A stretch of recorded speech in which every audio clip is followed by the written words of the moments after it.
Good morning. The end of Jonah's prayer from the fish, verse 9 of chapter 2. But I, with the voice of thanksgiving, will sacrifice to you. What I have vowed, I will pay. Salvation belongs to the Lord.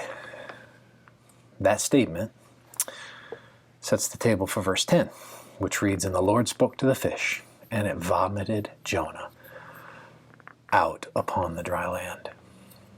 Salvation belongs to the Lord. He acknowledges it. And then the Lord releases him.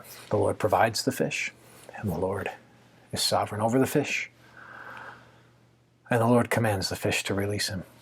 Years ago, a pastor that I knew went into severe depression. He wrote on a blog that I read something fascinating. He was sitting and watching a hummingbird that had gotten onto his porch, and the hummingbird was floating along and tapping against the screen, and tapping against the screen, and tapping against the screen, thinking it could get out. It could in some way see outside, but it just kept hitting the screen, hitting the screen, hitting the screen, hitting the screen. And it was unable to release itself, even though it could see what life could be like if it could get out. He went over to the door of the porch and opened it and used his hand and kind of shooed the bird out of the screen porch. As I mentioned, he was in the midst of a deep depression. It had actually sidelined him from ministry for a while. He needed to take a sabbatical. And as I read what he wrote, he pointed out that he felt like that bird, that he was trapped, that he was screened in, that while he could look out, he couldn't get out. And he said, I think what I'm going through, it's very clear that it will take the Lord to release me. It's as though the Lord has put me on this porch, and it'll take the Lord to shoo me out the door, like he did with that hummingbird. I've always thought that illustration was really powerful and really valuable.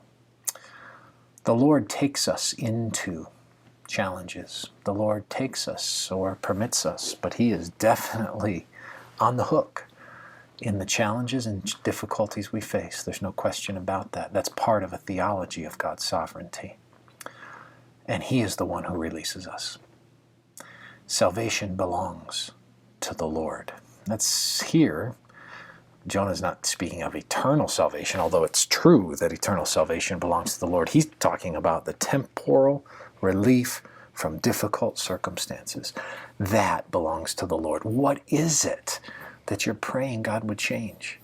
Know this, in his time, in his way, he will move, because salvation belongs to the Lord. The comfort that's gained is this. It means that if you're still in it, he has more for you to learn. He has more for you to process. And you can know that he is the one who in his goodness will release you, because salvation belongs to him. The same God that was sovereign, providing a fish to swallow a man, is the same God who's sovereign, who releases him. Do you know when? No. You don't know when you get released. Do I know when? No, I don't know. Don't know those things in my own life. But what I do know is I know that there is one who has charge over that which troubles me. There is one who has charge over that which challenges me. There's one who has charge over that which shapes me. And there's one who has charge over when I get released. Rest in the sovereign goodness of the God who is over things that capture us and things that release us. Have a good day.